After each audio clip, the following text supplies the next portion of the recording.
Let's see if it even fits. Oh my God. Let's see if I can sneak this in here. Honestly, there's not that big of a difference. It kind of looks like the same person. Say it again. Trev. You hear me? Oh, I hear you. Can you hear me?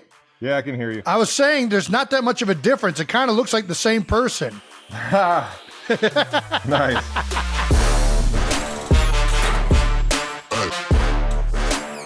The you laughing at, Jason?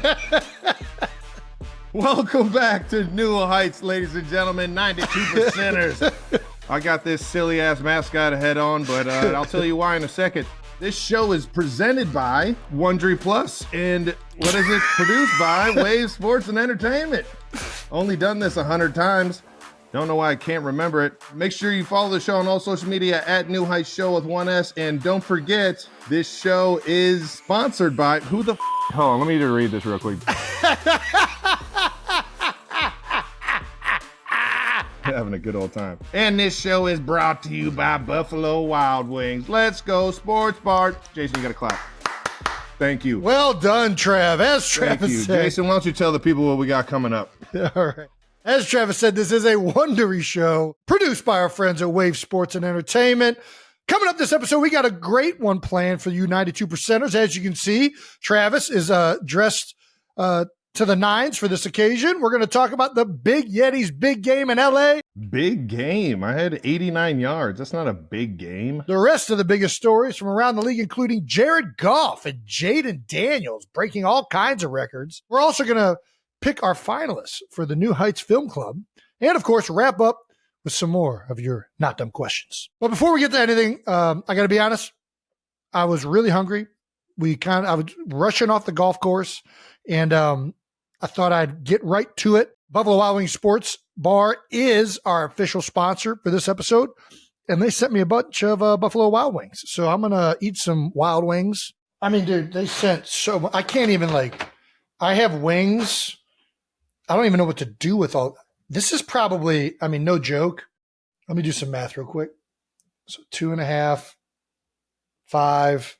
This is I probably got about, I don't know, 15 dead chickens sitting in my lap right now. Deep fried and covered in delicious sauces. Talk to me dirty. As well as blue cheese. Got this wonderful bacon burger, which I really like how they've layered it. That smells delicious. Now that you know who this show is brought to you by and Jason's eating his wings, I might as well tell you guys why I even have this mascot head on and where it comes from. It comes from good old Lubbock, Texas. That's right. The Texas Tech Red Raiders beat up on our Cincinnati Bearcats over the weekend, and me and Pat had a little fun little wager that we came up with. If the Bearcats would have won, Pat would have been at the press conference that he has every single week, wearing a Bearcat mascot head. And sure enough, as you can see, the Bearcats lost because I'm sitting here looking like an idiot wearing this Red Raiders mascot head. I'll let you know right now, you don't look like an idiot at all. You look like. Well, I mean, Jason, it's just who I am. All right, I feel like, you know what I mean. You just got to own it. You look like a full-on version of Yosemite Sam is what you look like. I mean, that's the only thing. The Red Raiders clearly stole Yosemite Sam. I'm not gonna lie, it is kind of an honor though, because I used to play with this guy in NCAA football, like growing up, when you could just do the full mascot teams. I used to play with this guy all the time. Well, you're killing it. Yeah. Thanks a lot, Coach Satterfield. Much appreciated. It's extremely hot under here. You don't get there's not a lot of air coming through this thing. So it kind of feels like I'm hyperventilating a little bit. Do you have a newfound respect for mascots trying to podcast in it and realizing that they do like flips and run around a stadium? Not that I didn't already respect them, but I mean, if this is what they're doing in Lubbock, Texas, in the 100-degree dry-ass heat, fuck that. Oh, my gosh. That thing's got some bacteria in there. And on top of that, they're running around, getting everybody excited. Yeah. Does that thing have mold growing on the inside? Whatever that guy does, guns up, guns up. You think he just does guns up to everybody? I mean, probably. That's what I'm doing. I'm not. What doing else too can much. you do? I'm definitely not going above and beyond. But shout out to the Texas Tech Red Raiders for getting the dub. It was the first time the Bearcats played Texas or played Tech, and me and Pat wanted to have some fun with it, knowing that I don't think we'd ever matched up in the football field before. So Bearcats, I need you guys next time, baby. But you didn't disappoint either. That was a great game, man. Does he have a Stetson cowboy hat? Do you know what brand cowboy hat that is? I have no idea. What You like that one? Howdy. That was good. Howdy there, partner. Give us your best. If Red Raider talked, give us your best. What you think Red Raider would sound like? Yee! Come on down to Lubbock, Texas. That's all I got. Yeah, I mean that's it. We'll throw batteries at you. We'll throw tortillas at you. You come down to here, you're gonna get your ass whooped. Yee-hoo! Yee-hoo! Welcome to Lubbock, Texas, where there's tumbleweeds and college football. That's all we got. Yeah, tumbleweeds and college football. Oh my God.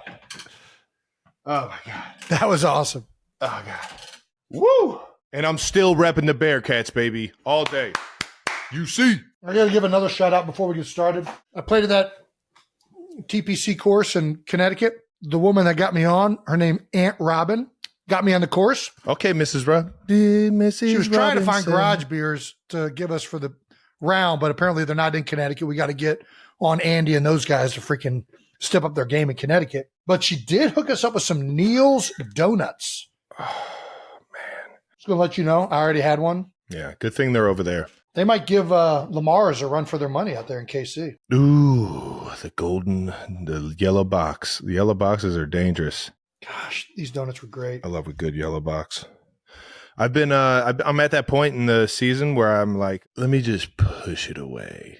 I see that golden glazed donut just sitting in the yellow box. I'm just like, I don't need that today. I'll get it tomorrow, knowing that they don't have boxes of donuts in the building every day.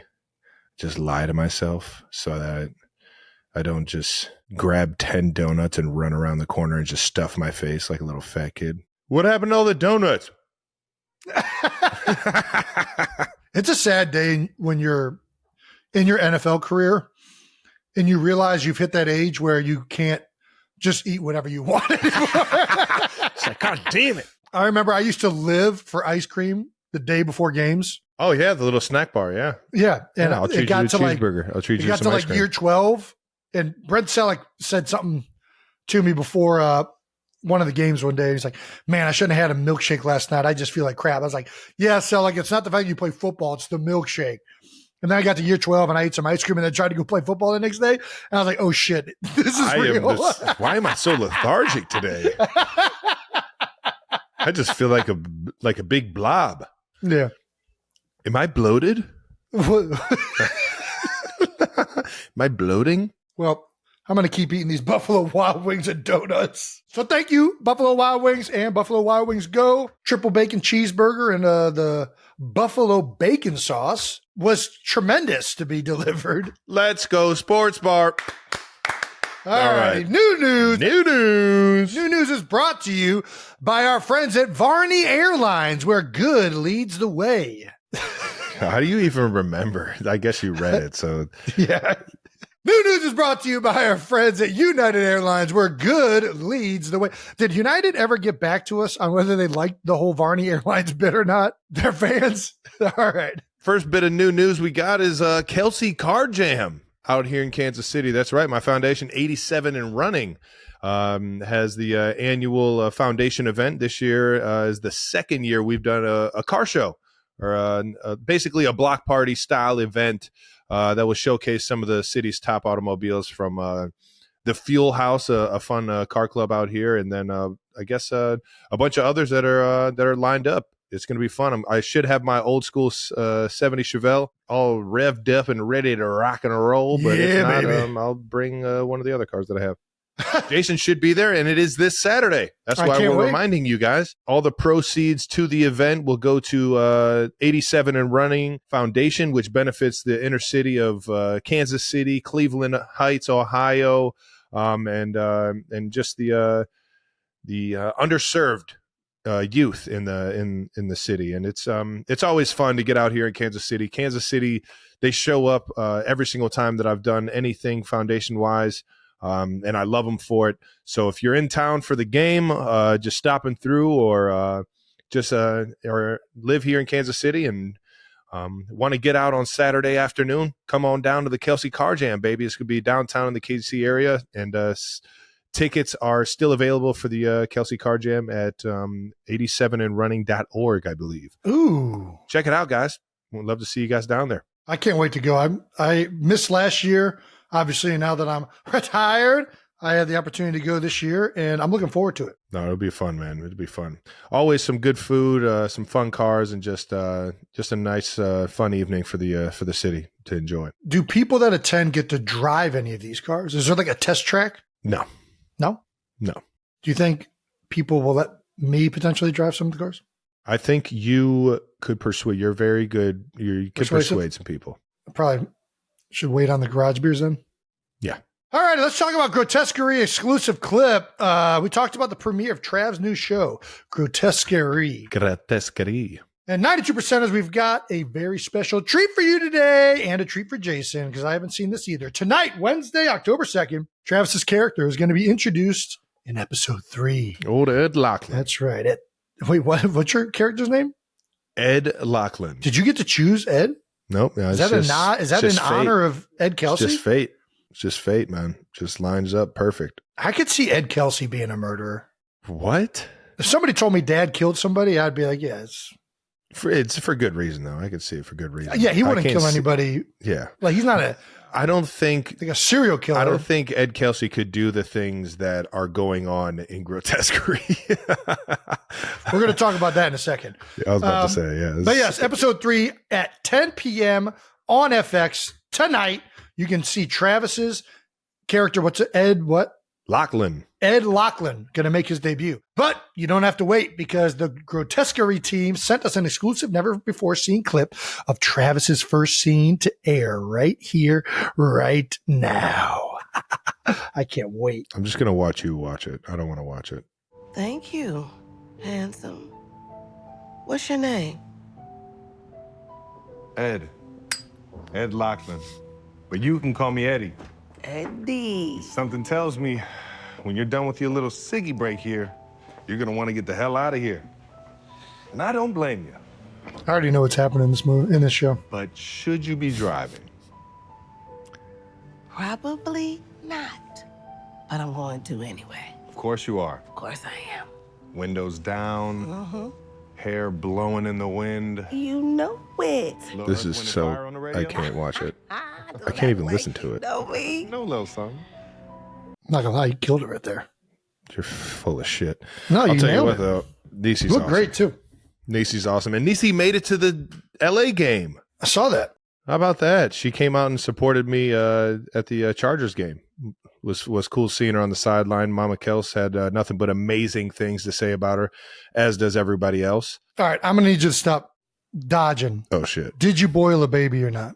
Jason, do I look like I have the courage or I don't even know what the fucked upness about me to boil a fucking baby? No, you don't. But Ed Lachlan might. Jason, just watch the show. I think you're so in that clip, you're dressed like you work at the mental hospital. What's the difference between why does that? Listen, I've seen Shutter Island before, Travis. When you start working in mental institutions, all sorts of crazy things start happening with the characters. People who you think are one thing start turning into other things. No, that's because this is a show I have seen. This is a show I've seen before, baby. So somebody in there is crazy, and I don't know who it is, but it's gonna have. It might be Nisi. It probably is Nisi. What? You just said it was me, and now you're saying it's Nisi. You have I don't think no you're idea a real. what's I don't going think on. you're a real character. I think you're a made up figment of Nisi's imagination. Is what I think. Damn, man, I can't even be a real character. If you didn't watch the first 2 episodes, make sure you watch the first 2 episodes so you know what you're getting yourself into. This shit is crazy. It is insane. It's very mysterious. I can't wait. I'm excited for everybody to keep seeing how everything unfolds. So tonight, Grotesquerie on FX. Make sure you guys check it out. And you can also check it out on Hulu the next day. Oh, nice. Makes it easy if you want to just binge watch the first 3 episodes. But if you want to see it live, check it out tonight. And moving on to the last bit of new news. If you're looking for a new cookbook and want to support a great cause, Mama Kelce, Mama Donna, has contributed to the Cooking with the Stars with 2 R's on it. She has a new cookbook coming out, Jason. This book is being sold to support the Star Children's Fund and raise money for pediatric cancer research, which is always a good cause. Mom's the best. Isn't she just the sweetest woman in the world? Yes, she is. And she knows how to cook now. Mama She Kelce does. She does. You don't get 2 big old boys like this without knowing how to cook. That's right. All right, now. The Star Fund was funded by Green Bay Packer legend and 2-time Super Bowl champion Bart Starr. How about that? And his wife, Sherry Starr. So that's why the 2 R's on the foundation, Star Children's Foundation. There we go. And this is the recipe Mama Kelce submitted. So let's see what Mama Kelce threw in there. I think we know what it is. What was it, lasagna? No, that was Dad.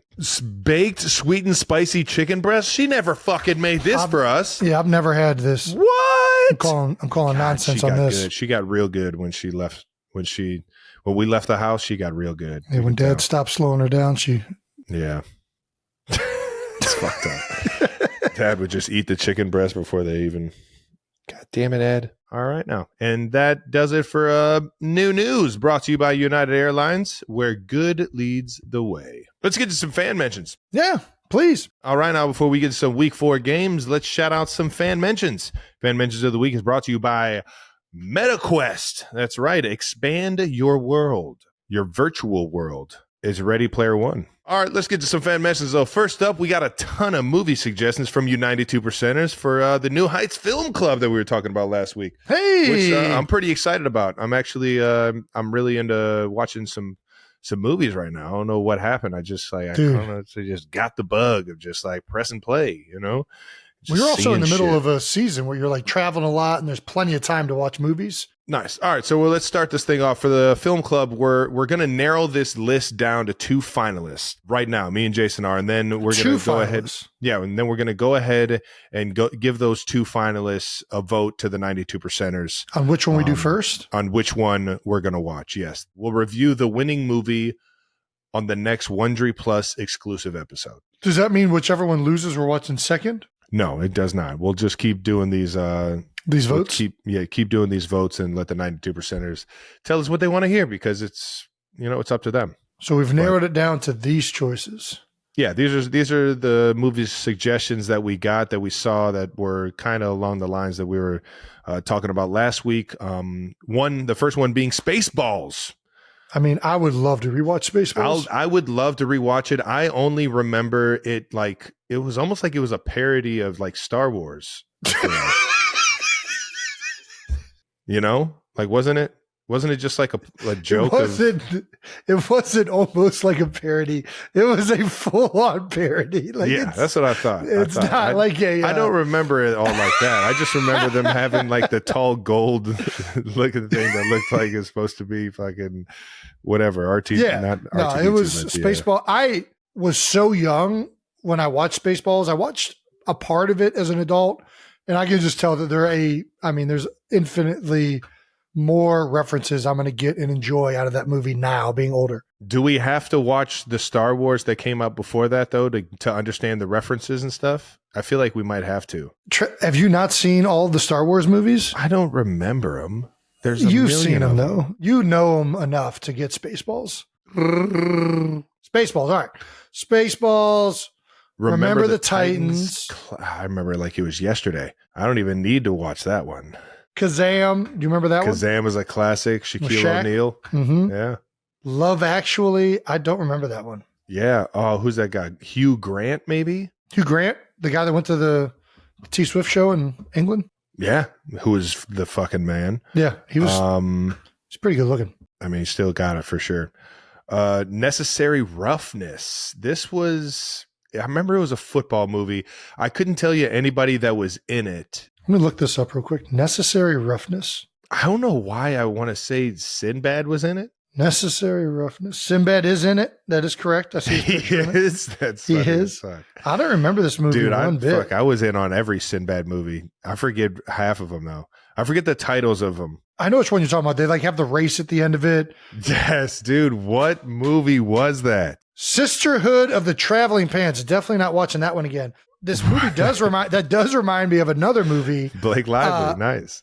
Sorry, I'm surprised you even. Sorry, Blake. Sorry, Blake. I'm surprised you've even seen that. I haven't seen that, and I don't plan on seeing it. I was out after it said sisterhood, and got even. Entire household full of sisterhood. And got even more out when it said of the traveling pants. There's multiple things I'm not interested in about this movie, and just the title alone. But this does remind me of what's the movie with Whoopi Goldberg where she's the nun? Sister Act. Sister Act. Get this one out of there. We need Sister Act in there. Sister Act 2, though. I want Sister Act 2, though. Sister Act 2 was more my jam. They brought in, I believe, kids, and it was a whole lot more fun. I feel like I've already rewatched. The Goonies is like so common that you end up rewatching it, right? Yeah. Have you seen The Goonies? Yes, I've seen the Goonies, Jason. Okay, who's the large fellow in Goonies? What's his name? I don't know. No, not him. Not him. No. Not him. Snickers guy? I don't fucking know. Chunk. You're talking about, you're the guy? You mean the little fucking kid? Oh my gosh. What? You're talking about a grown-ass man. My best friend's wedding? When did you watch all these movies? I'm pretty sure I've seen it. Who's in it? Before I look it up. I don't know. I mean. Oh, Julia Roberts. Yep. No, I haven't seen that one either. Yeah, I'm not watching that one again. Parent Trap. Classic. Yeah, that's a good one. Classic Disney movie. Bridget Jones' Diary. No, thank you. No, not a big diary guy. Heavyweights. I mean, I watched it yesterday. I'll watch it again. And then I have everybody on the team watching Heavyweights. This one is one that Mom recommended because we used to watch it all the time as kids. Oh, Mom. Swiss Family Robinson. Again, one of those that I'd rather not. Have you rewatched it? No. Trav? Yeah. Do yourself a favor. Yeah. You should go rewatch it. You love it? No, it's terrible. It's not terrible, okay? It was fucking state of the art. It was the best, hottest movie out in 1960 when it came out. Dude. When Mom was a kid. Go rewatch it. You love watching old 1960s movies, though. You love that shit. Of course I do. Listen, I get like some guilty pleasure watching it, but it's one of those old ones that it puts up the disclaimer at the front end, like, oh, we're about to see some culturally inappropriate material for 2024. That's not funny. We can't laugh at that. It's just full on animal, like, dude. I'm out. It's animal mistreatment. There's a full on tiger and a dog fighting in one of the scenes, and it's a little bit too real. You know what I mean? Like it ain't. I don't care how good you are at acting. They're riding an ostrich or an emu at one of the points. That's full on just riding it. I mean, I don't think you get away with that these days. No, you can't. So it looks like it's either Spaceballs. We got to pick from these. Kazam. These are the ones I'm thinking right now. Spaceballs, Kazam. Give me your top two. I'll give you my top two, and then we'll just go from there. Of these? Of these. These aren't my favorite that were submitted. These are like Brandon and Jake's. It's not up to you, Jason. This is why they go to One Tree Plus. I mean, I watch Heavyweights probably once a month. It's the best movie of all time. I can't rewatch Heavyweights. It's the best. It's by far the best movie on here. Next is Spaceballs. I'll put Spaceballs up there. It's not really a kid movie, which is kind of the reason we did this, but Spaceballs, I feel like we're going to get way more references being older and watching it. And I haven't watched it in its entirety in a long time. So I'll go Spaceballs. All right. And, we said two. Yeah. There's just a lot of chick flicks. We got a lot of Swifties trying to make us watch bad movies. I'll go Spaceballs, and can we do Sister Act? Sister Act 2. I'm only doing Sister Act 2. How about Naked Gun? Spaceballs and Naked Gun. I can't. I'll go Spaceballs and The Goonies. I've seen The Goonies and Heavyweights because they're two like movies that people watch frequently. All right. I'm going to say, I mean, it's I guess it's Spaceballs.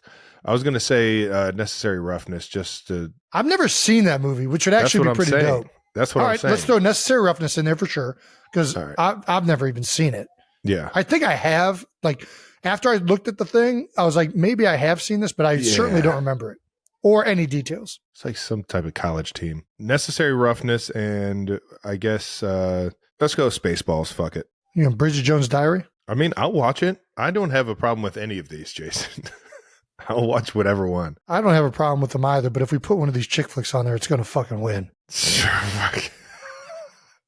All right, which chick flick? We got to do one chick flick and one that we... All right, so Necessary... What is Sisterhood of the Traveling Pants about? Like, it's just talking about hand-me-down pants? That's the premise of the movie? Hand-me-downs? What the fuck do you have against hand-me-downs? I don't have anything wrong against it. I just don't know what the fuck there needs to be a movie. But why does there need to be a movie about hand-me-downs? Fucking guy. Because sometimes it turns into a nice story, Jason. I just trying to Google Sisterhood of the Traveling Pants. I typed in Sisterhood of the Hand-me-downs. You're a dickhead. Did Traveling Pants show up? No. Oh, that would have been great. That would have been great.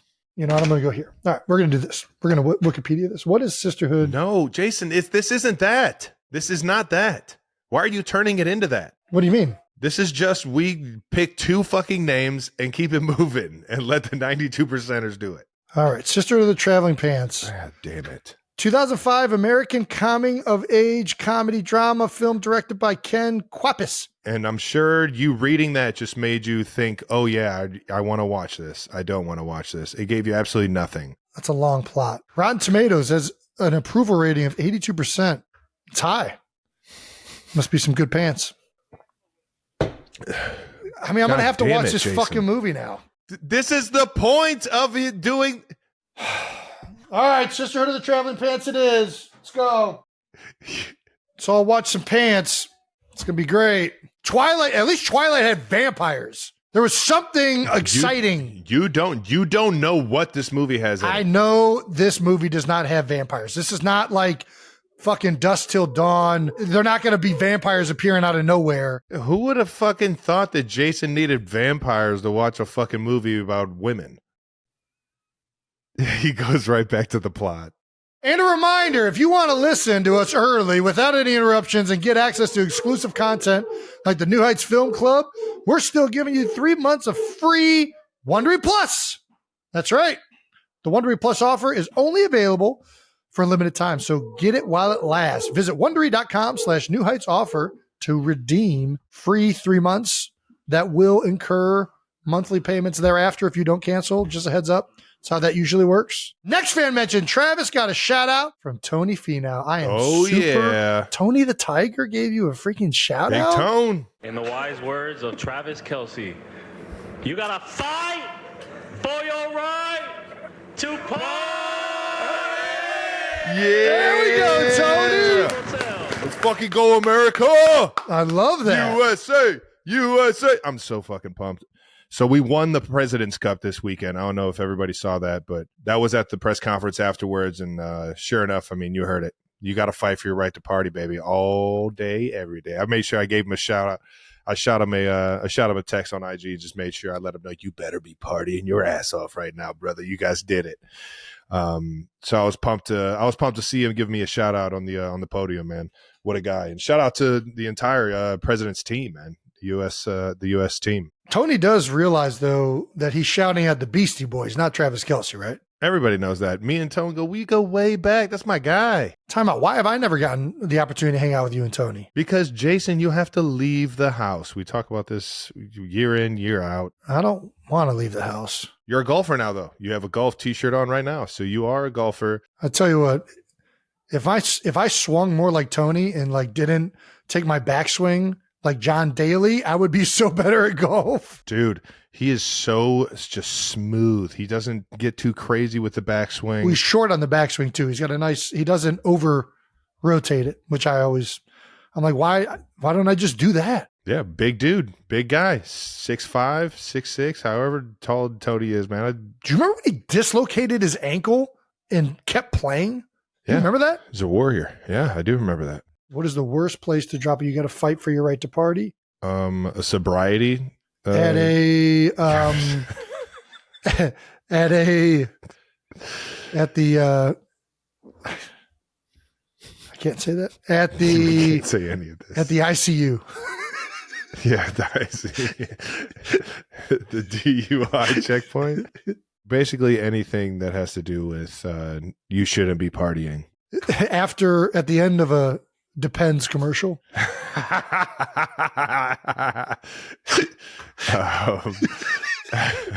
After a gambling unanimous convention.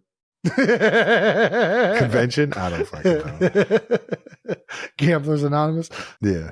I kind of want to say like a funeral, but I kind of also feel like it'd be fucking dope. Oh, you got to celebrate. You got to celebrate. That's that a one, great yeah. line to drop at a funeral. Depending on how they passed, but you got to celebrate. Well, if they life pass regardless. partying, You might not want to go too hard. This isn't funny, man. what's the worst place to drop it? You got to fight for your right to party. I don't know. I'm just not getting anything There's else gotta be some good good off the ones top of in my there. head. A chess championship. When you've been drinking all day and you come home That's pretty good. without giving any text messages to your wife or heads up, and you walk through the door. You gotta fight while Bennett's asleep. It's not gonna go over well. A divorce hearing. Well, I probably would be at a divorce hearing if I did that. All right, let's go. All right, that was fun. And for our last fan mention, Dancing Jason is officially everywhere, all over Philadelphia. You got murals and all types of shit popping up in Philly because you were in that South Philly tuxedo. Hey, baby. Up on stage. We got this tweet from 92%er, our light all good, with a mural of Jason in his South Philly tuxedo. That's right. Oh, so it's not actually painted on. It's just like a piece of paper that he just kind of like glues. Yeah, it's like wallpaper. He's like applying wallpaper. Still sweet though. Yeah, I mean, it's dope. mural's It's a mural. vandalism. It's the city's going to have to clean it up. It's vandalism. Yeah, You can take that off. It's not vandalism. I mean, well, listen, vandalism is part of Philadelphia's pastime. I think it's, Jason, don't I'm encourage not anti-vandalism. Don't encourage it, though. Don't have people out here trying to fucking vandalize everything. That's how you get the broken glass theory. Did you ever TP a house growing up? No, Did you ever, like, egg a car? no. Okay. All right, we'll keep it moving. Did you? Of course not. I feel like you definitely did. No. Why are you bringing it up? I just was curious if you had ever done that. You look like Whose car did you egg? I didn't egg anybody's car, Jason. Did you egg somebody's? I just happened body? to know carton of eggs only cost like $2.50. Yeah. What'd you do with the eggs, though? Boiled them. You boiled them? What else do you do with eggs? You made hard-boiled eggs and then you threw them? That's dangerous. I just need the protein. Throw some salt on those you things. ate them. Yeah. All right. What'd you do with the toilet paper? You get the eggs on the back end? No. I TP'd my friend's house. Which It friend? was somebody that I knew, though. I'm not about to say who it is. Come on, you got to I've been say lying to their face my entire life, saying that it wasn't me. I'm not gonna fucking. But now they're gonna watch this. They're gonna know it's the. Well, I that was have you. no idea. They're gonna know. There's no way. There's absolutely no way. Let's see if I can guess. Whose house would Travis TP? You wouldn't know. It was one of the Catholic school friends. One of the guys on the baseball team? Not baseball. Hockey? Not hockey either. Yeah, then I'm lost. It's all good, though. You hung out with Catholic school guys that weren't on your baseball or hockey team? I mean, friends hang out with friends. Like the Catholic, I would go hang out with the hockey friends, and they would have their Catholic school friends and all that. Yeah. We'd go up to Cortland Oval, play baseball, football, basketball. You know it. It's a little sandlot group. So it's part of the pickup group that played at Fairfax? Cortland Oval, baby, right there on Fairmount. Which one's that one? I don't remember that one. You would know it if you saw it. It's between Fairmount and it's on Fairmount between Warrensville Center Road and like Taylor. You would know it if you saw it. Like you're going to Beechwood, but it's like before that? Yeah, exactly. I'm actually surprised you even knew which general direction I was going. Well, Fairmount's tricky because it curves right around there. It is before it gets to very Lee. straight. It is very straight. No. Once you get past Lee, it does that little curve. Like it. Oh, you're talking about going downtown? Yeah. All right. Yeah. The beautiful street, though. Shout out to Cleveland Heights, Ohio. And dancing Jason was also an early Halloween costume. How about that? Oh, Halloween's right around the corner, brother. Yes, sir. Hey. I did not do what is that? That's about as good as what yours was, too. That was pretty on point. It is pretty good. Yeah. The beard is hilarious. I mean, she kind of looks like the Grinch, like dressed up as Jason. The Grinch version of Jason Kelce. Yeah, that's pretty good. Shout out to 92%er Ella Bjelleberg. The costume, 10 out of 10. The look, 10 out of 10. The dance, 10 out of 10. I think she fucking killed it. Yeah. I give it she's probably better at dancing than I am. Yeah, don't sell yourself short, sweetie. You are a star. News. Is this like a sorority? Oh, this is a sorority thing. Nice. I was wondering who does Halloween before October. So they probably are the ones who recommended the Sisterhood of the Traveling Pants thing. Nice. They're probably big Traveling Pants fans. Way to tie it all together. All right. Well, can't wait to watch it. And that does it for Fan Mentions of the Week, brought to you by MetaQuest. Expand your world with a virtual reality. Gotta love it.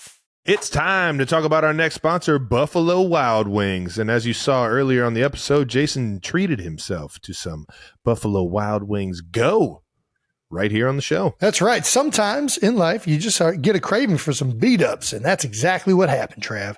I needed some of my favorites, the triple bacon burger, and, of course, some traditional wings with the new buffalo bacon sauce. Well, good news, 92%ers. You can be just like Jason and treat yourself to some B-dubs too. When you order Buffalo Wild Wings Go and spend $15 or more, you get 10 free boneless wings with the promo code GOBONELESS. Jason, I know you're not a boneless guy, but I'm going to take full advantage of this Go Boneless offer. You go ahead and do it. It's true, but listen, even though I don't believe in boneless wings, I do believe in chicken nuggets, and I know a good deal when I see one. All right, now 92%, you can get this great deal and some great wings right now. Just order pickup or delivery from your local Buffalo Wild Wings Go to get 10 free boneless wings when you spend $15 using promo code GOBONELESS. Buffalo Wild Wings, let's go sport. It's time to talk about our partner, American Express. Jason, all the 92%ers know this is the first year you aren't playing football in a very, very long time. What's something that you've been wanting to do with more time on your hands? Actually, I'm pretty excited to check out some more live stuff like concerts and sporting events, and I'll probably catch a few shows. See some more of your games and hopefully baseball game, basketball game. Well, good news, Jason. Events can be more exciting with Amex. Card members can access dedicated card member entrances at select entertainment venues. Nice. How about sporting that? events and music festivals so you can get to the action sooner. Love that. Love to hear it. Trav, what's the first thing you do when you get into the venue for a game or concert? Do you go right to your seat, or do you go to get a beverage, maybe some food? I'm typically late, so I go straight to the seats. That's a good point. No matter where you're headed, one thing is for sure, sporting events and concerts can be more exciting with Amex. That's right. That's the powerful backing of American Express. For terms and to learn more, visit americanexpress.com/withAmex. Football season is in full swing, and I'm back at the Lowe's home team for my 4th straight year. How about it? Shout out to Lowe's. And Lowe's is helping you make the right calls so you can be the MVP of all your home improvement projects. Plus, nothing says MVP quite like the Lowe's app. You can make game time decisions in store or online with the click of a button. And you can order online by 2 p.m. when time isn't on your side to get it the same day. Download the app, explore prime time features, add to your cart with confidence. Now you have more time to do what you love, like grilling burgers at a tailgate or perfecting your game day chili for the football party. Kick off your next project with Lowe's app and score today. Lowe's is an official partner of the NFL. Same day valid on eligible in-stock items in select zip codes only, subject to driver availability. Fees vary based on purchase, exclusions, and more terms apply. See Lowe's.com/same-day delivery for details. All right, now let's get to some football. How about that? All righty, let's talk some football. Let's kick things off with Travis's game. Chiefs 17, Chargers 10. Oh, yeah. How about that? Two high-powered offenses right there. We got to talk about the game. You got any initial thoughts for us? I'll tell you what, man. That stadium is it's such a unique. Dope. Yeah, SoFi cool. Is so dope. And I think it's even cooler during the day because you get the day games, you get the sun beaming through kind of like that plexiglass or whatever that is over the top. And it really brings light into that stadium like no other stadium I've been in, or at least no other dome I've ever been in. That place was fun, and it was rocking, man. They had that was the first like Chargers game I had been to in a long time where their like fan base is starting to really get behind the team. Get the fuck out of here! There are more Chiefs fans there. I mean, Chiefs travel, but at the same time, like Chargers games are never that packed. Like. Yeah, it's usually dominant. Whenever we play them, it's usually a sea of Eagles fans. I'm not gonna lie. And then on top of that, it's not like packed to the T. It's like that game was the Eagles fans action-packed. Yeah, that thing was, I mean, it was rocking. I enjoyed the atmosphere. Cool. Obviously, still a lot of things we got to clean up on the offensive side. Defensively, man, we are pretty damn stout right now. Outside of that first drive for a touchdown and the turnover that led to their field goal, I think that our defense is the best in the league right now, and I just love Spags and everybody on that defensive side that's playing their tail off, both in the run and the pass game.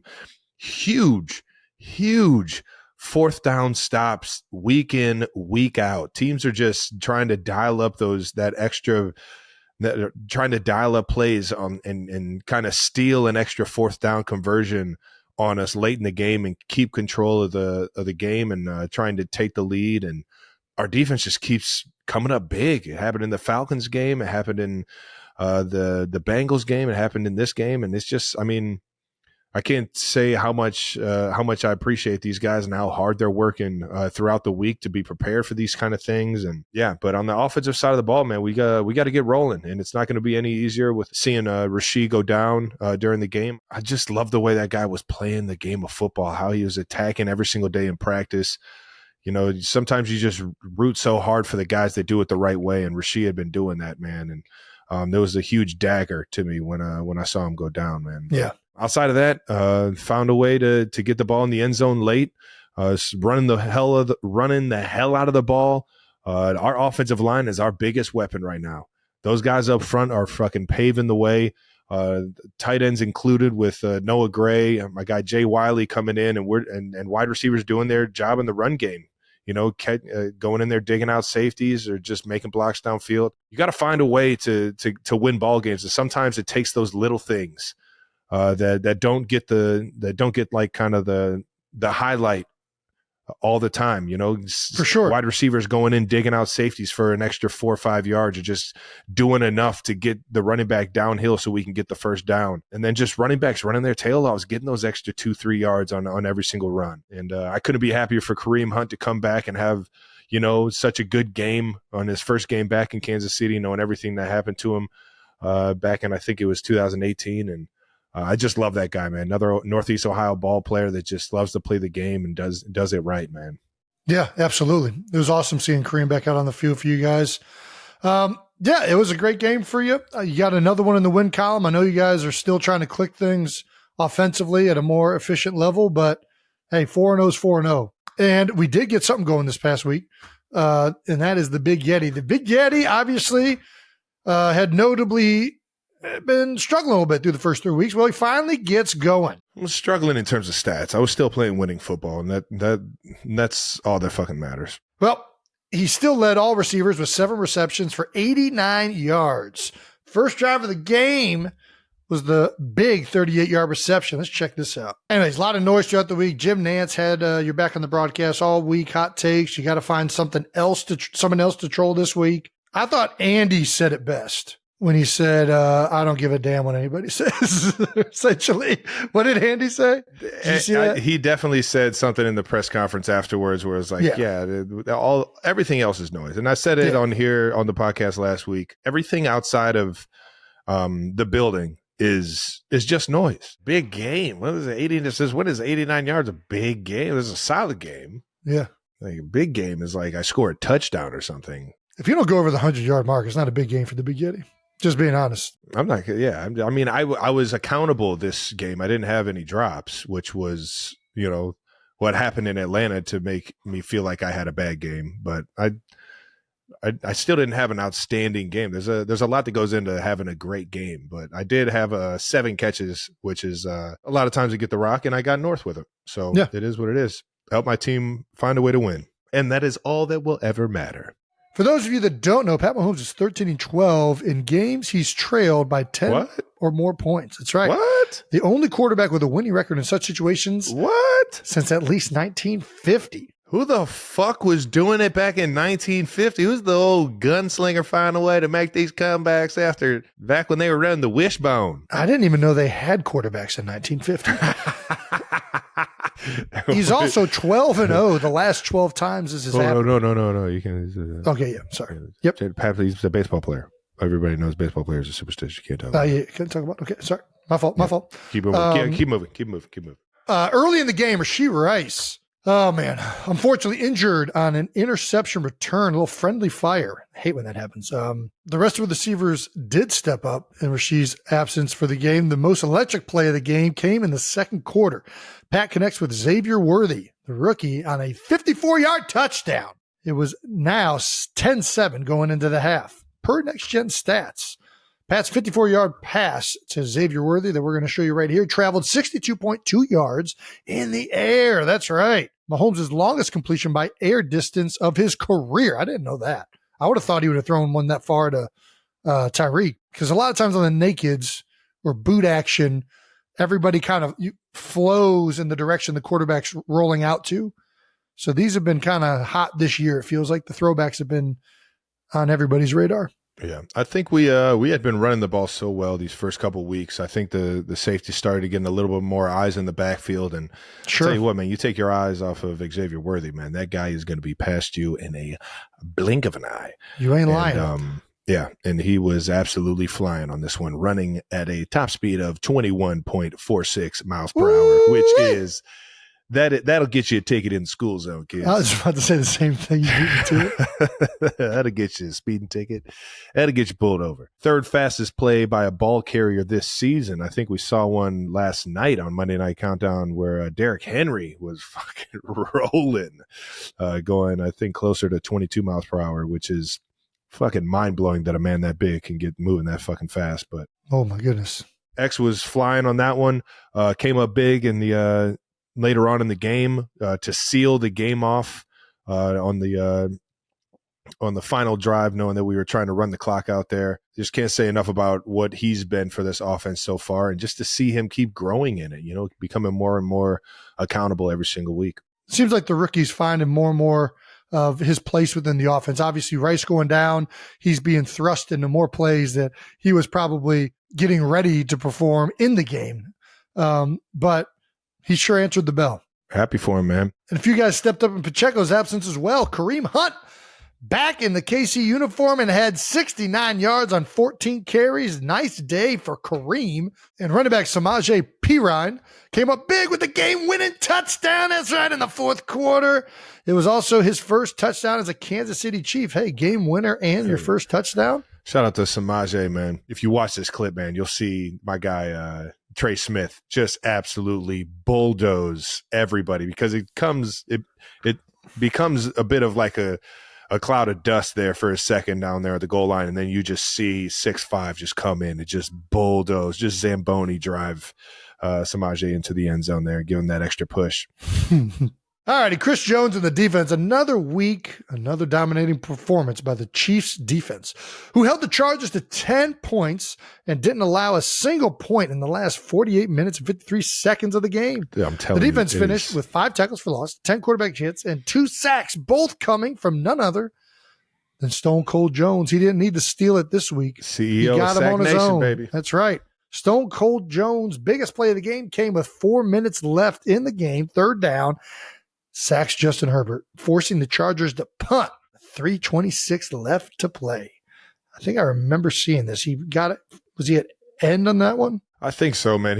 That's the thing about this defense, man. You got so many guys that can rush the quarterback in so many different ways. They can get a guy that typically plays the end, and he can get inside and make moves on a guard. And a guy like Chris Jones, he can literally hurt you anywhere on the field when he's rushing the quarterback. And sometimes getting the big man outside and giving him just the edge to rush is a tackle's worst nightmare, man. You guys did this a bunch, and you brought both of them. This is what I like. So you guys we call it flash in the game. I saw it brought multiple times, which is what we used to call the will and the free safety would blitz. And you'd be a fire zone typically, and you would rush 5. That's like the conventional way of running like a wham blitz with the free safety and the will.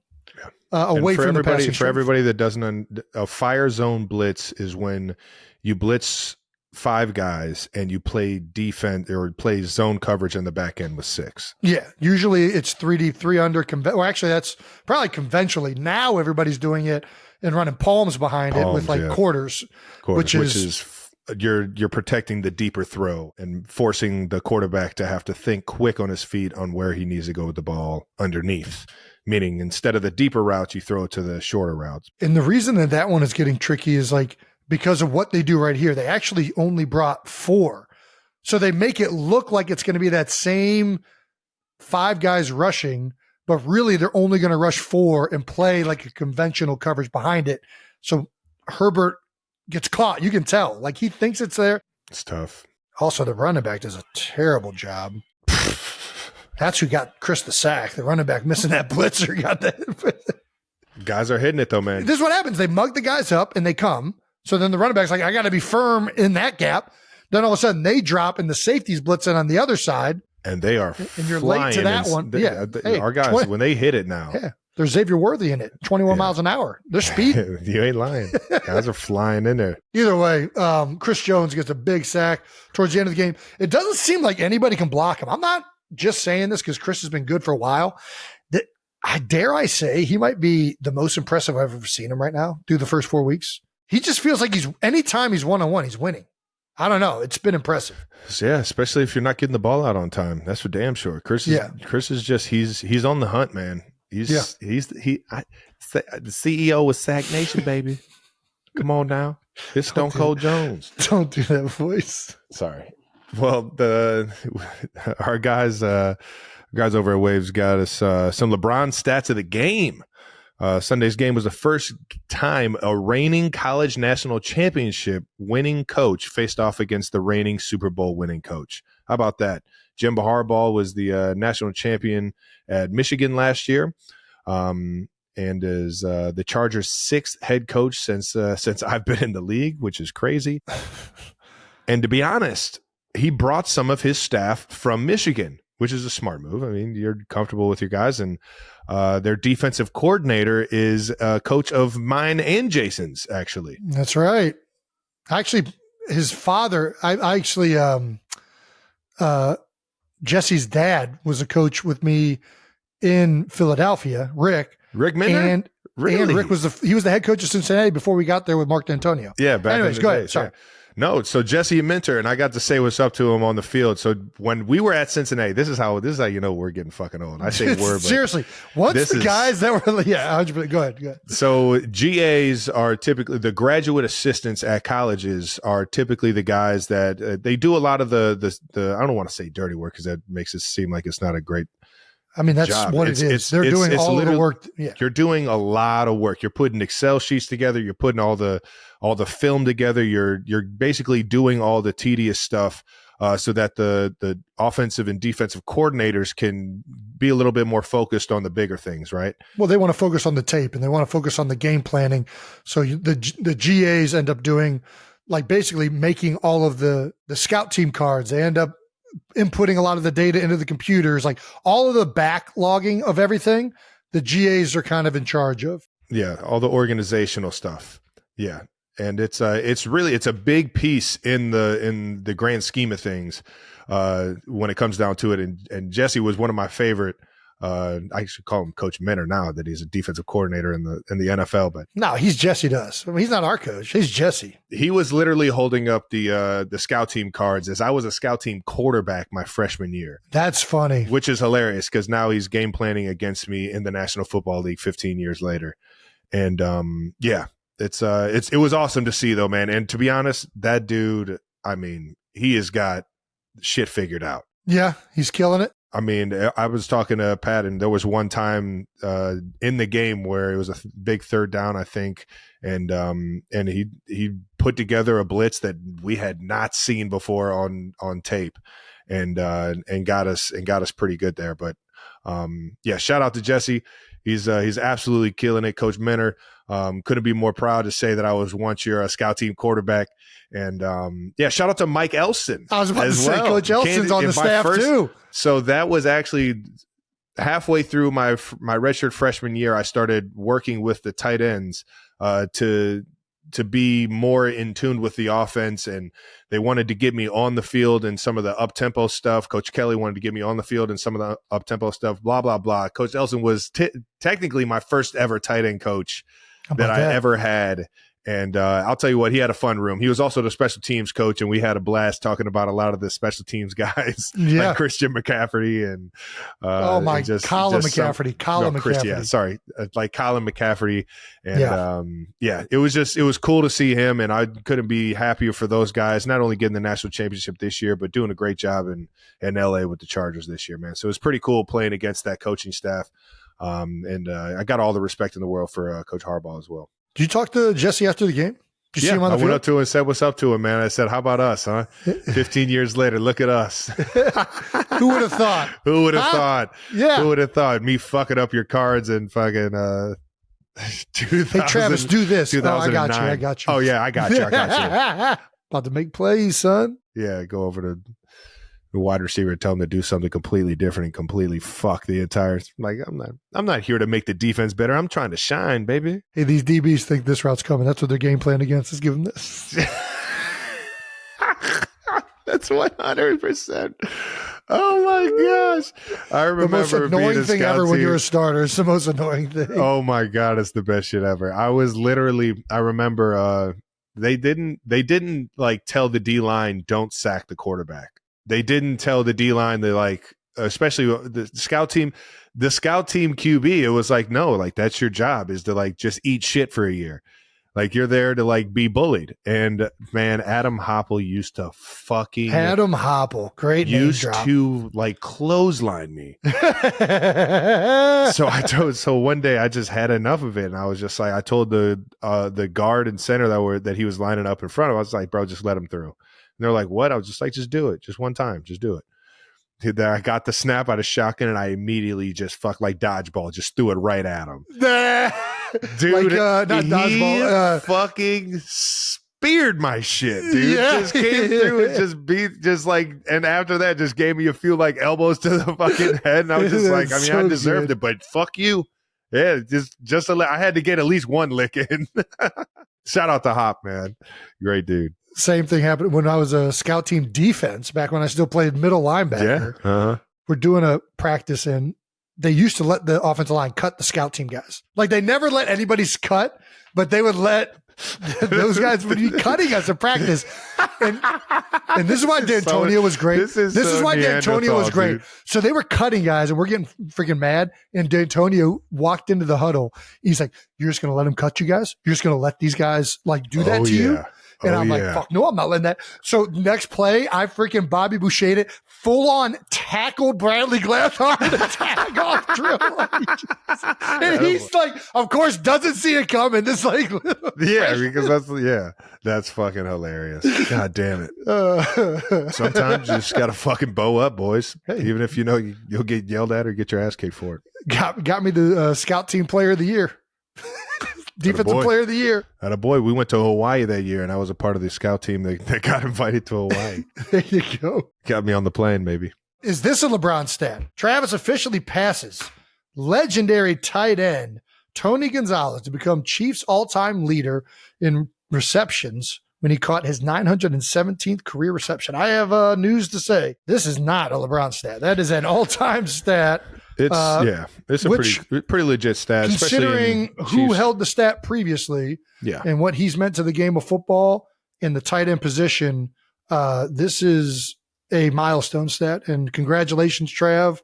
I know you're a humble guy, but that is incredible to see. To be honest with you, when we were watching Tony do it, I don't think anybody felt, and I still feel like most of his records aren't going to be broken. Like untouched. It's so freaking crazy when you look at his career stats, but to even touch something that he did with the Chiefs is mind blowing in itself. It's crazy how it all comes full circle, man. Yeah. Not only being in conversations with Tony, but being at the top of the leaderboard with the Kansas City Chiefs, who have been around since the 60s, have been such an unbelievable organization in the National Football League. One of the beginning organizations that made it all the way through, that are still, at their peak. And I love Kansas City and the Chiefs and the opportunity that I've had here in KC. And a lot of that is due to the rich history that they have.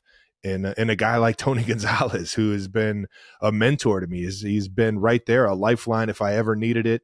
I fucking love the guy. He's motivated me in ways that he doesn't even know. And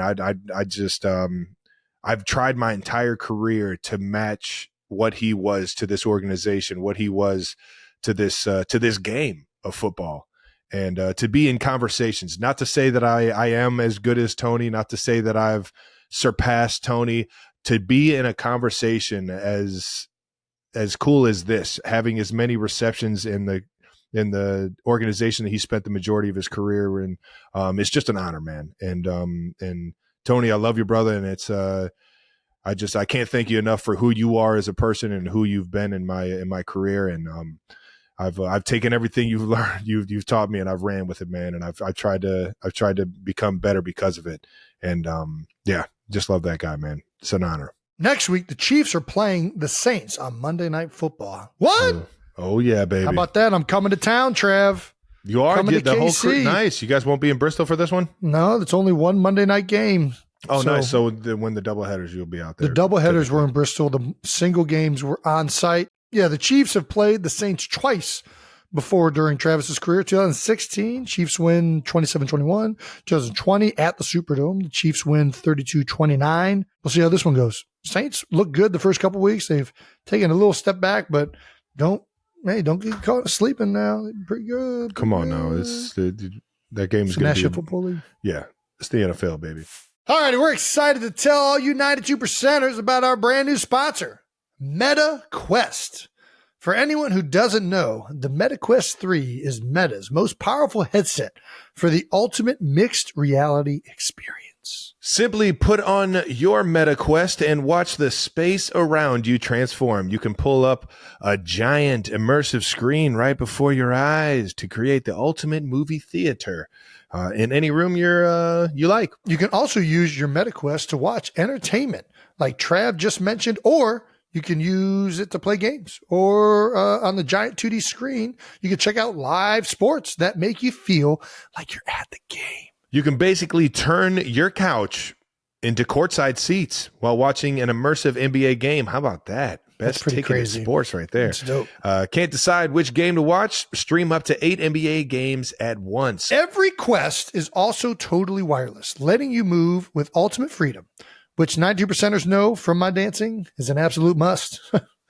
You can also get your heart pumping in virtual workouts and bring a virtual personal trainer right into your living room. Choose from the vast library of apps and get started today. Check out the Meta Quest 3 right now at meta.com/quest. This episode of New Heights is brought to you by United Airlines. Like we've told you guys, I fly United for every single away game. So I can tell you 92%ers firsthand that United is transforming the flying experience for every passenger. United has screens at every seat, bigger overhead bins, so everyone's bags fit. Gotta love that. And they also happen to have the best airline app in the world. That's a Big bonus. United app includes countdowns to boarding, bag tracking, and preferred seat selection to help get you out of the middle seat if that's your preference. Some people enjoy the middle seat.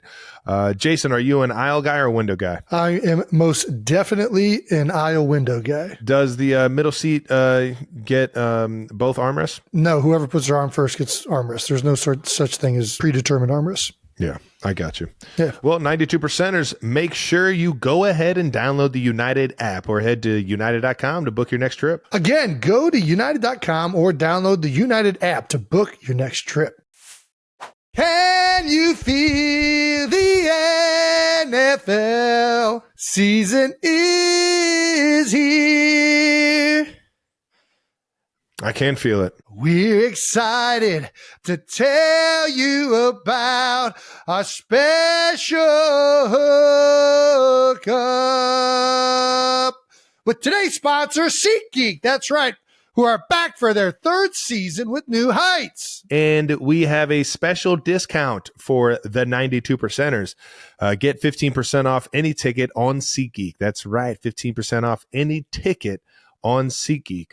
Whether you're a new customer or not, with the code Kelce15. That works for sports, concerts, comedy shows, going to see Travis play, you name it. You can even grab a ticket to experience a Monday night game in person like I do most weeks. SeatGeek rates on a scale of 1 to 10, so look for those green dots. Green means good, red means bad. That makes sense. So save yourself some money.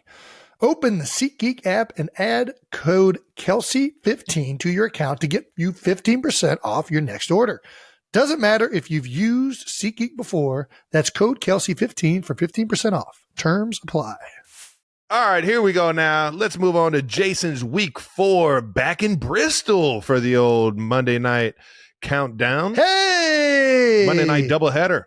You just mentioned you go to Bristol for the doubleheaders you guys have on Monday Night Football on ESPN. For the second week in a row, Jason's shoes stole the spotlight on Monday Night Countdown. Why is everyone obsessed with my footwear? Because Jason doesn't dress up. Jason dresses as. That's why. What am I dressed as here? I'm just wearing fucking boots. I didn't even know I was going to be shown on television. I don't know. You're dressed as Jason Kelce, I guess. You had to kick your feet up onto the desk to show the world the Timbs. My dog wore some butters on Monday Night Countdown. Don't get it twisted, man.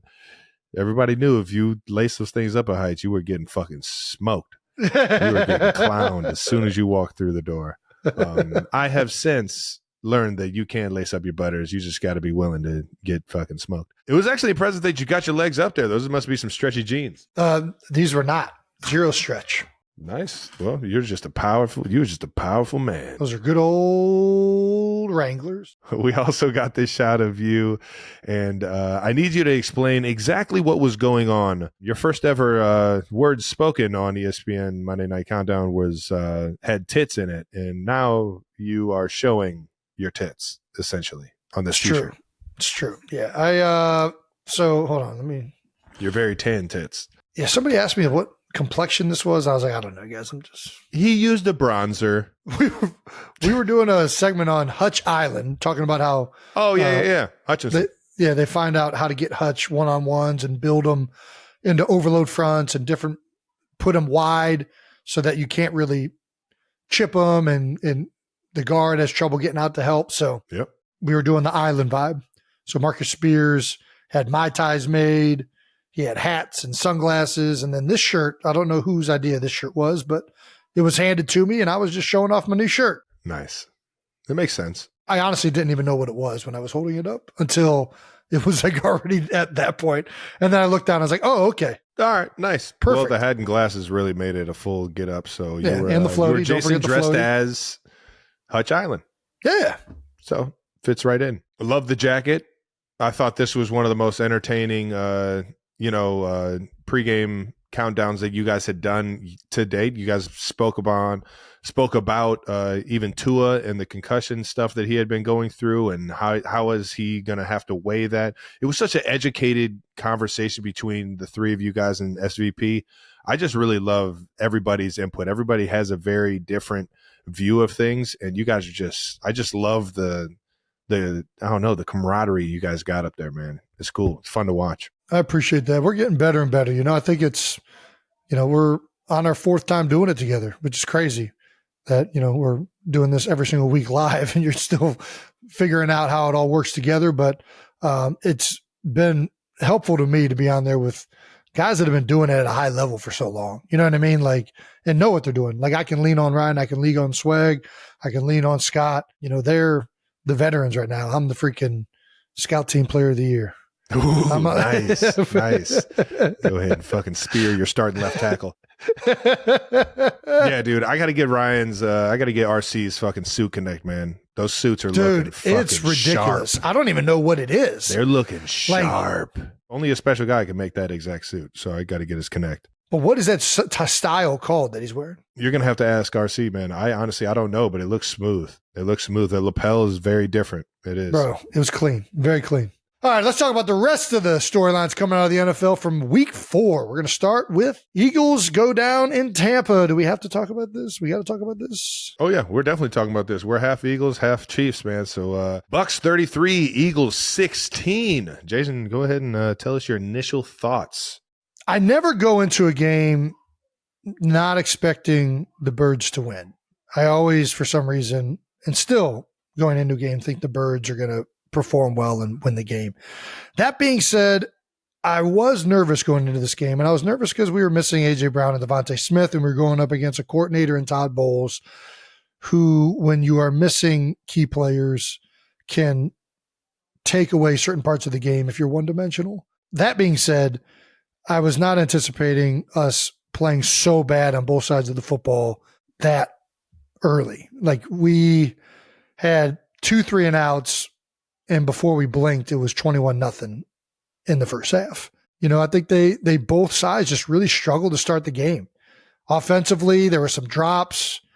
The runs that we called didn't really work, and we got sacked on one of them, and it just like we got off to a really slow start.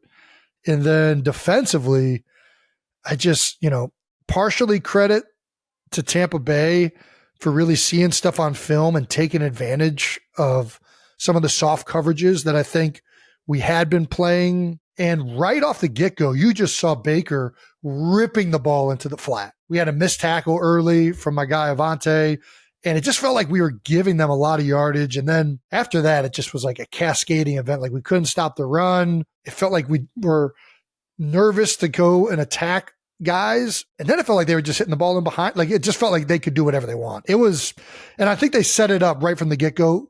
They knew that was there, and they hit that, and they're like, no, you're going to have to defend this area. And it felt like we just struggled from there. And part of it's like, listen, Baker played out of his mind. He is playing great fucking football. Like, dude, he's playing lights out this year. I know he struggled against Denver last week, but it turns out it looks like Denver's pretty damn good on defense. But, Baker, it just felt like, especially to start the game, he couldn't miss. He was throwing the ball perfectly. My man Slay's right on the receiver on like a post route, and he just puts it in the perfect spot for a touchdown. He wasn't the dealer. Baker was the freaking pit boss. Like, he was controlling the entire thing. It was impressive to watch, to be honest with you. Yeah. But yeah, we got to play better defensively. There's no mistake. Like, we got to play better on both sides. I don't want to single out the defensive side. Yeah. Offensively, there were obviously guys missing, so it's kind of easier to understand why they struggled. Defensively, we got to get that figured out. Offensively, we at least got to do better than we did. We had 0 yards. I forget what the stat line was. At one point, it was like 0 yards to like 250. Like, it was something outrageous. At one point in the first half, the Bucs had 255 total yards of offense, while the Eagles had 0. Bro. I don't think I've ever even heard of that. But it happened so fast. Like, this is what it was. We had 3 3-and-outs, and before we knew it, like, it was like that. It was an insane start to the game. The most one-sided start to a game I've seen in a long time. You want to talk about an insane stat. I'm like, it's like becoming more like in my head the more I think about it. Like, what the fuck? You guys went down 24-0 in the middle of the second quarter, and we're never able to really get back. But you know how it is. Like, here's the reality. We, on first and second, like, dude, if you're missing A.J. Brown, Devontae Smith, you better be good on first and second down. And on first and second down, we had drops. The runs didn't really hit because Todd, He was bringing corner cat because he didn't they were like, you're bringing corner cat into the run and the safety's coming down. Like, it's going to be hard to run the ball into that look. Yeah. Like, the runs weren't working. We had the passes we did call, like, we had a couple drops. We ran a screen that I think got dropped or didn't work. We got sacked. You can't be in 3rd and long. You can't be in 3rd and long against a team like that without your best 2 players. It's just going to be dang near impossible. Tough sledding. They were playing cover 1. They're doing pick stunts with the running backs guy. Like, good luck passing off that stunt. I know everybody in Philadelphia is frustrated. I was frustrated watching it. I damn sure know the guys out there were frustrated. Yeah. And pissed. Yep. And one of their biggest leaders, Brandon Graham, actually called a team meeting on the sideline. And I mean, we don't got to talk about it. Everybody knows BG is the heart of that team. He's the heart and soul. He's a guy that's been there for fucking years. BG is still playing at a very high level. Hell yeah, he is. He shouldn't even be playing the amount of snaps he's playing with where he's at in his career, probably. He's doing anything he fucking can to get this team to win. Yeah, he has to. And he knows that. And he's it's early. It's 4 weeks into the year. I still think they have talent to improve things. They have fucking talent. Hell yeah, they fucking have talent. I still think they have a talent to improve things. Vic's been in this league for a long time. He's going to be on these guys to get these things figured out. I know Nick is going to be on both sides of the ball. And, you know, I know everybody's on Jaylen. Obviously, Jaylen didn't play well, but it doesn't sound like anybody really played that great, but that's what I'm saying. I don't want to single out him. The offense struggled, and the offense struggled a lot because of the guys that were out and because they weren't like when they were good on 1st, 2nd down, they had a couple good drives, but like once they got into those long situations, like it's just going to be hard if you don't have the horses. Yes, it is about AJ and Devontae being like physical freaks of nature and great receivers. It's also just about like chemistry and timing and having reps with guys. Like that's what it's more. We just got Jahan Dotson. Like he has only been here for like a few weeks. Yeah. So like it's just frustrating to watch, and it's hard to execute in those situations. There's no magic formula to fix it other than you just got to go to fucking work and be willing to be your own worst critic. Yeah. To not make it a single fucking excuse and, you know, just go out there and find a way and have a mentality together. Find a way to have everybody on the same fucking page that you guys are going to get this thing done. I think this is going to be a motivating tool for the guys in that building because everybody gives a fuck. You know, yeah. There's not too many non-competitors in that building. So I expect everybody to figure it out, man. So shout out to the Birds. But the LeBron stat of the game, Jalen Hurts has 43 career regular season rushing touchdowns, tied with Steve Young for the 3rd most rushing touchdowns by a quarterback in NFL history. Only Cam Newton, 75. Holy shit. And Josh Allen have more. Josh Allen already has more. Oh, my God. I think I actually remember hearing that he fucking surpassed him last week or 2 weeks ago. Week 5. Next week, the Eagles are on a bye. Then they come back week 6 at home versus the Browns. How about that? You hate to go into a bye after a game like that, but who knows? Maybe it'll be a nice little fresh start for everybody to come back motivated and ready to fucking rock.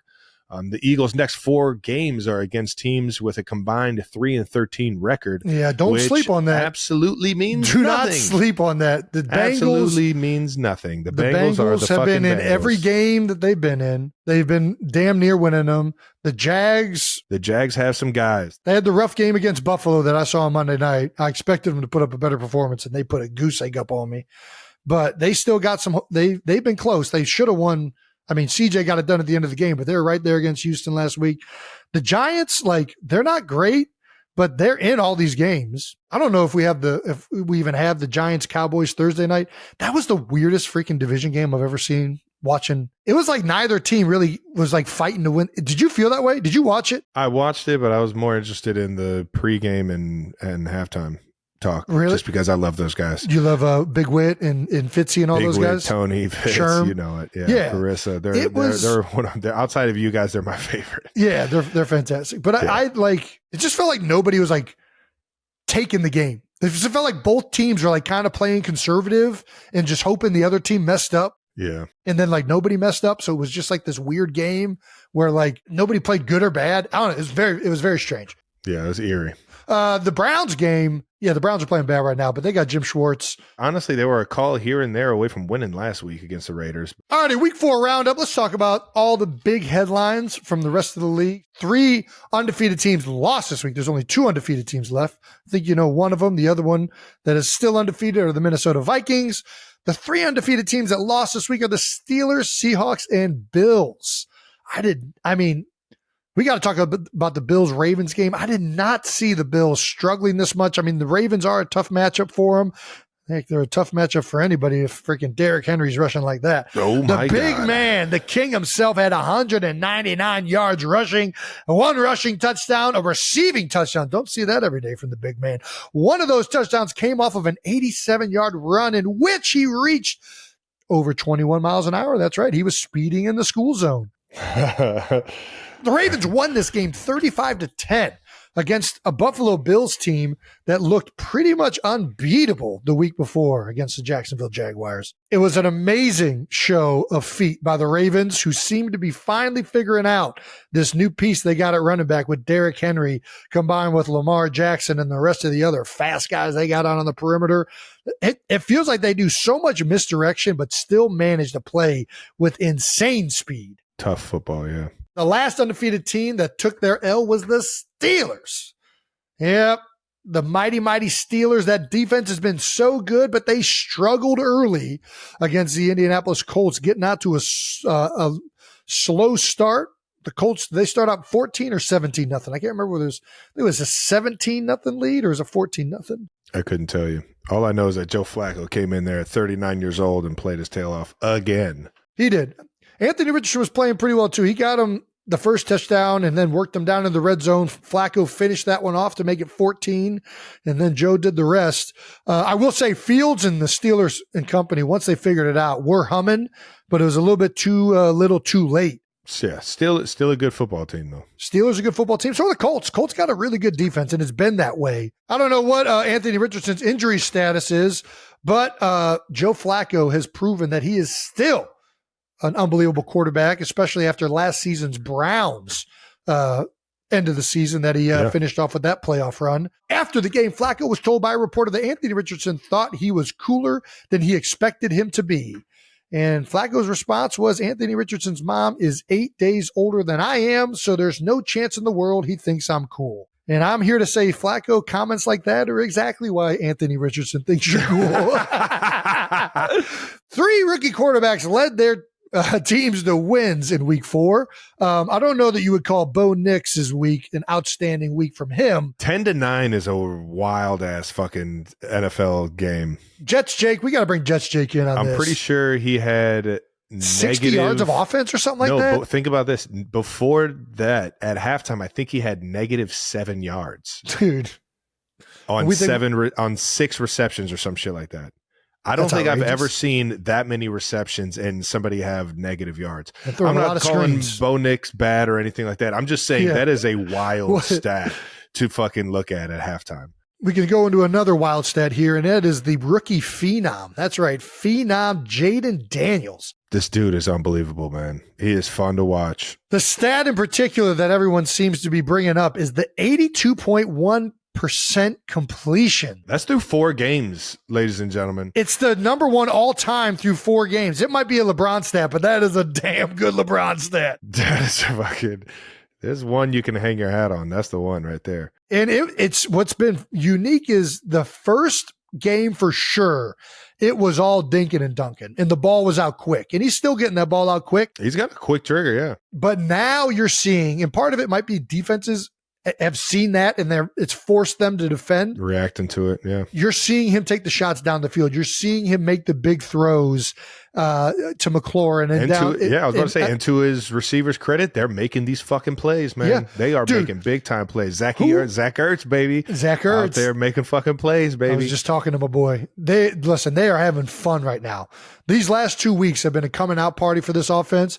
Cliff Kingsbury has them rolling. Jayden Daniels, man, I don't know if he's going to be the next CJ Stroud, the next Pat Mahomes, but there's something I like about it. Man. There's something I like about watching it. Like there's a poise, there's a personality, there's an excitement. Man. Like He's confident. Man, I love watching him play. You use one of my favorite words on Monday Night Countdown. His moxie. Yeah. The fucking moxie. What would Andy call it? What does Andy call it?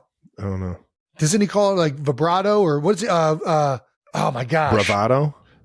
He says it instead of swagger, he uses another term, and it's like an old school term, or he did in Philly. I have no idea. I've never heard him say any of those words.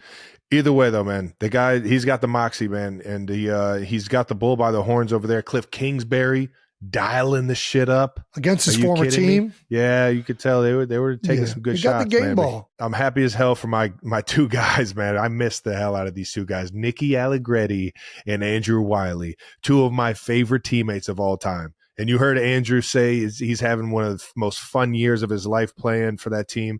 And sometimes the excitement, and that's not to take away from anything that we did here in KC, the excitement of everybody not necessarily counting you in, maybe not counting you out, but not counting you in, and to be able to week in, week out, I don't know, answer that test and do it in a way that they're doing it, man. It looks like they're having fucking fun over there in Washington right now, hitting on all cylinders, man. And I couldn't be happier for those two guys. For sure. And on top of that, Cliff Kingsbury, who I know through old Patty Mahomes, man. Yeah, Jayden Daniels is taking the NFL by storm right now, and hopefully we get to keep watching that because it's exciting to watch, especially when a young guy and a team are dominating like that. Oh, yeah. And the last rookie quarterback to get a win column this week was Caleb Williams, where the Bears got their second win of the season. He clearly played his best game so far. Hopefully he can keep on getting that thing moving over there in Chicago. I think everybody's ready for a Chicago Bears football team to be damn good. No fun league. This week we saw another flag for a celebration that really put the no fun league into perspective. Ridiculous. Jets wide receiver Alan Lazard celebrated a 12-yard reception for a first down with finger guns. Pew, pew, pew, pew, I know pew. we don't want this to be like, NFL players shooting guns and all. I get that. But unless this is so subtle, unless you're like doing it at a defender, it shouldn't be a flag. If you want to fine the guy after the game for doing it, whatever, that's up to the NFL for wanting to protect their league. But I think it is absolutely ridiculous that a guy is on the ground pointing fingers for getting a first down, saying we're going that way, or whatever he might be doing. I just think it's too much, man. It's too much, and it's affecting the game in the wrong way. I get the guy's got to play by the rules and stuff like that, but I don't want to get the NFL on my ass for saying something, but I just think this is too far. No, you're right. It's my Second Amendment. I have the right to bear arms. You don't have the right to shoot at people, though, which is why they should make it taunting if you direct it at a player, an official, a fan. Like if it's directed at somebody, like if it is done to like do anything to a person, taunting. I agree. It should be taunting. But if you're just doing it like, ha, bah, bah, bah, bah, bah, I'm shooting guns up in the sky. What the hell are we doing? How is that taunting? If the league doesn't want it, just fine them afterwards. Don't make it a part of the game where it like affects the team. I think it's a little too much for that. They've done this to like overcompensate, like people pointing it at people and like, or like to be like, I don't know. It's stupid. It's dumb. It's dumb that this cost them 15 yards. There was nothing about this that was remotely violent. It was playful. Look at him. He's probably making pew, pew, pew sounds as he does it. Pew, pew, pew. Pew, pew, pew, pew. What was that Kevin Hart? Yeah. Earlier this season, Bengals wide receiver Andre Yoshivas was also fined for a bow and arrow. Yeah, we talked about this one already. Listen, Trav, you've been the king of bow and arrows. I don't do it during the game, thing. I think it's the same thing. You have done it before. You don't do it anymore during the game. No, I've seen you do it as a celebration before when it wasn't a penalty, right?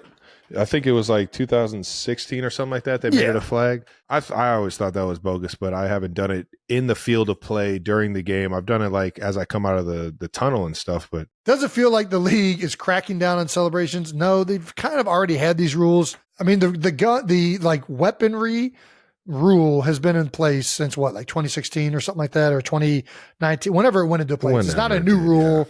Yeah. It's just like people are seeing them and seeing how absurd it is. especially when it's not like there was a guy that did like a full on AK-47 at a guy. Like that one I get. Let's not let a guy AK-47 another player.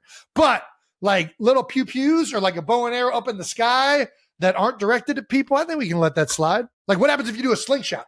Is a slingshot allowed? I don't know.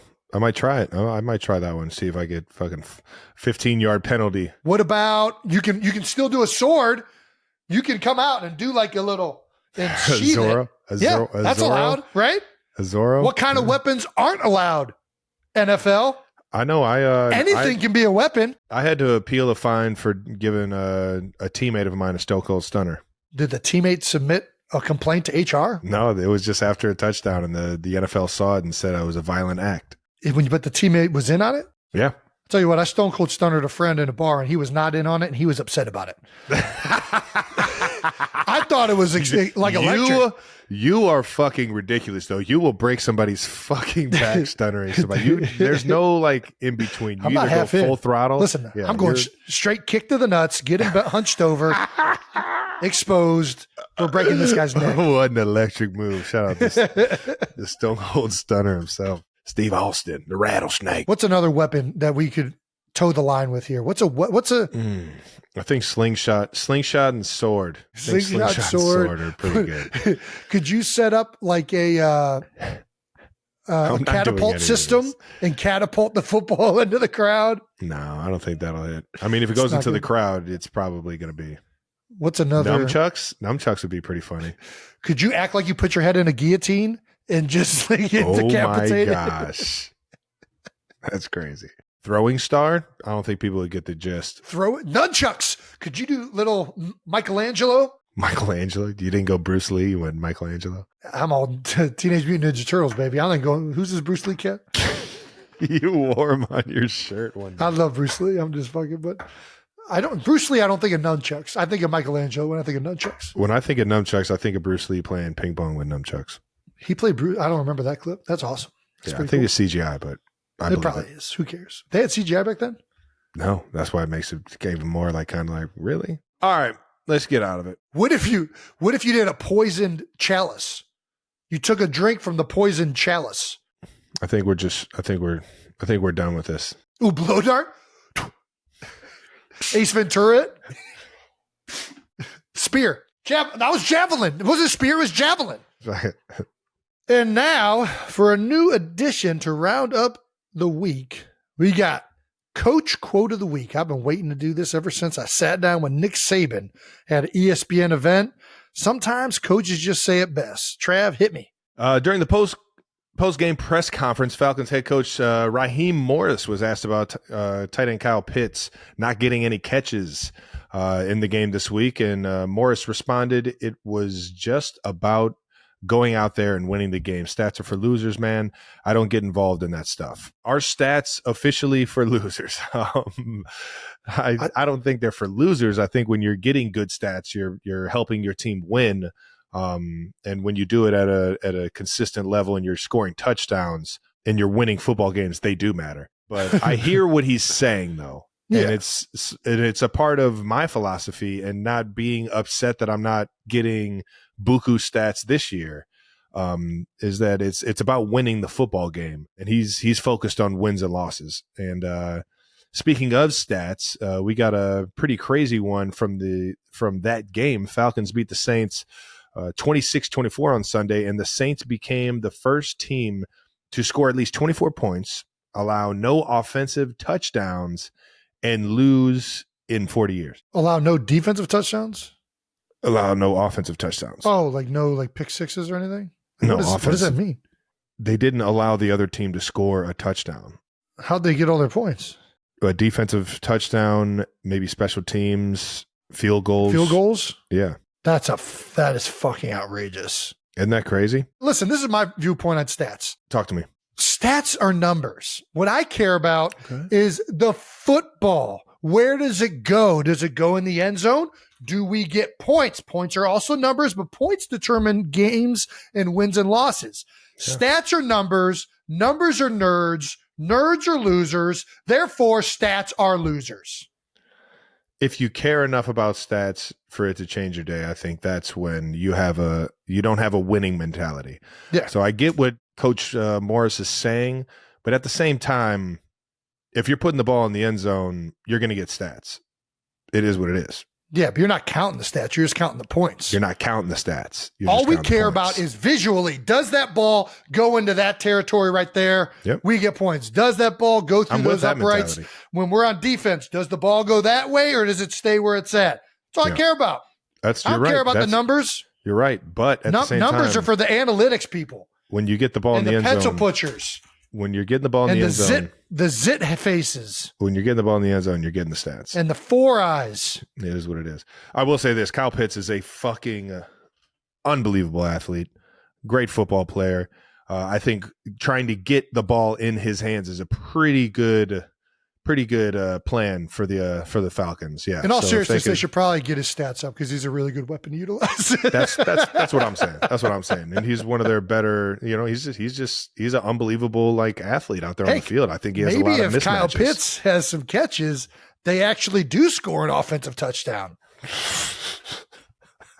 That's another way to look at it. See? There we go. Before we get out of here, let's wrap up the show with no dumb questions because there's no such thing as dumb questions. 92%ers, just dumbass people answering them. Hey! No dumb questions is brought to you by the powerful backing of American Express. Oh my gosh, we are an American Express ad now? How about that? This is the coolest shit ever. Name your favorite American Express ad. My favorite American Express ad? Yeah, your favorite commercial ever recorded.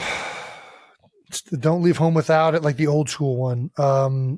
Don't steal home without it. Come on. It's right there, Jason. That's not my favorite one, but that is a good one. You know which one I'm talking about? Yes. It's from Major League. Yeah. And it's it is a great one. That one's fucking classic. Why can't I think of his name right now? Wesley Snipes. Yeah, but what's his name in the movie? Willie Mays Hayes. Willie Mays Hayes. Catch like Mays, hit like Hayes. It's not a real one, but it is a great one. Oh, it's so good. Actually, was it real? Did American Express pay money to be in that movie? That's what I'm saying. Genius, American Express. Yeah, it's back when. It might have been back when you didn't have to fucking. Yeah. I don't know how that works. All I know is that. That's classic. But either way, all right. Shout out to American Express. What is a favorite piece of football sports memorabilia that you guys own? I can't tell you exactly what I own because then somebody would rob my house for it. But I got some good shit. Shit, and I'm very proud of it. One of the coolest items that I have that I've had right here on my desk since Jason got it for me. Don't say that one. Is a Baby Ruth, grade 9. Which is out of 10. It's a pretty goddamn good grade. Yeah, it's got a Baby Ruth signature baseball right here from back in the day. And it looks like it's got a few other people on it too, but I'm not going to. Who's Henry Williams?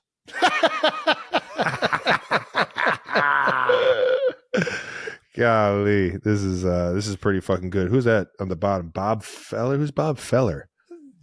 Legendary Cleveland Indian, baby. Oh yeah, I mean this is the coolest thing that I've ever gotten from Jason for sure.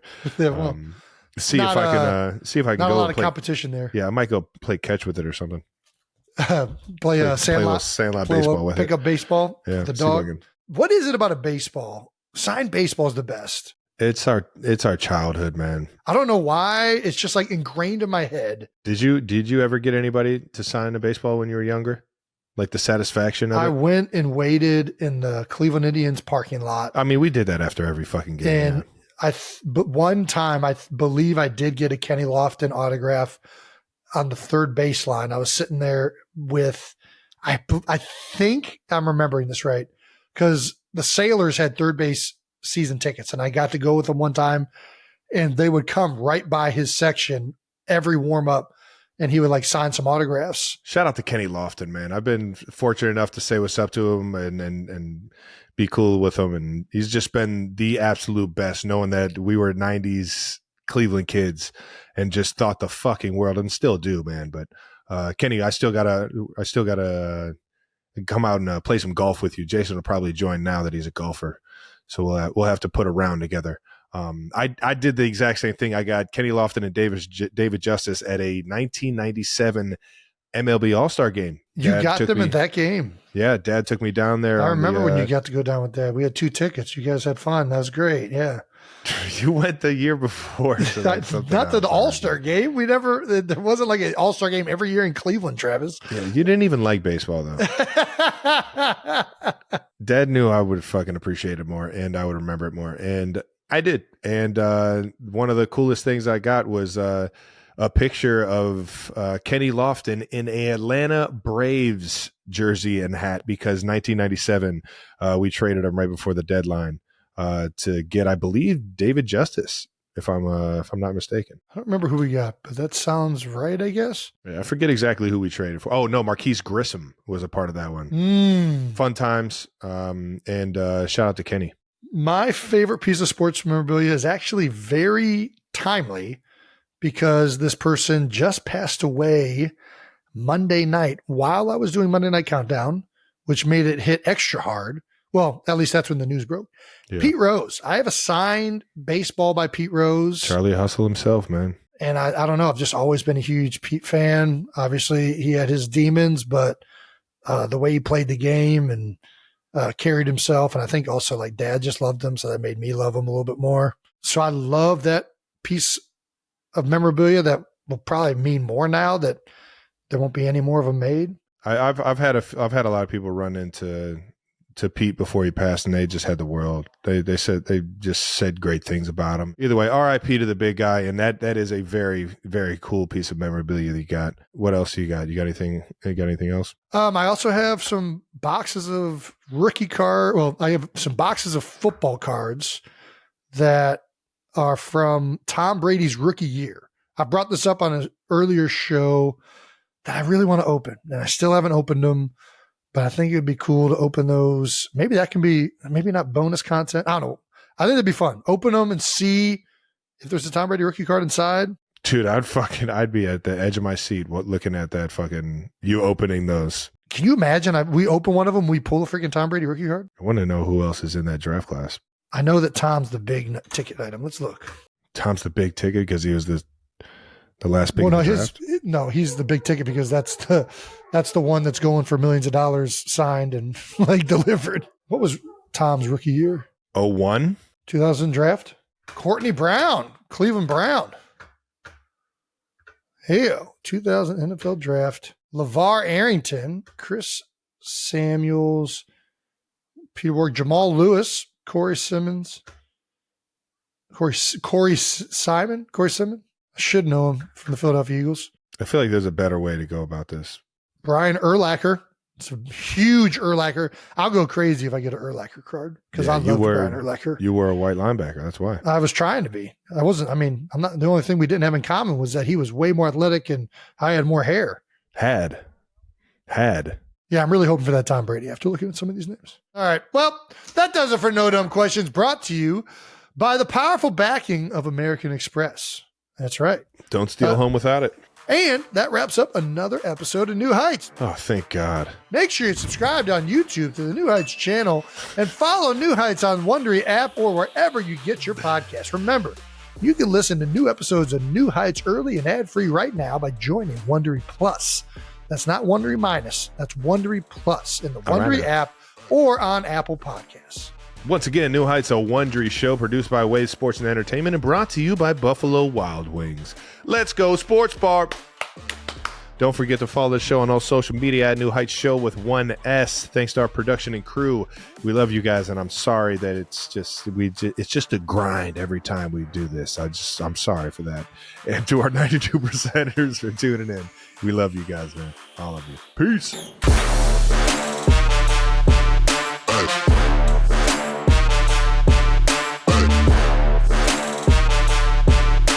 Now that's a big red mustache right there.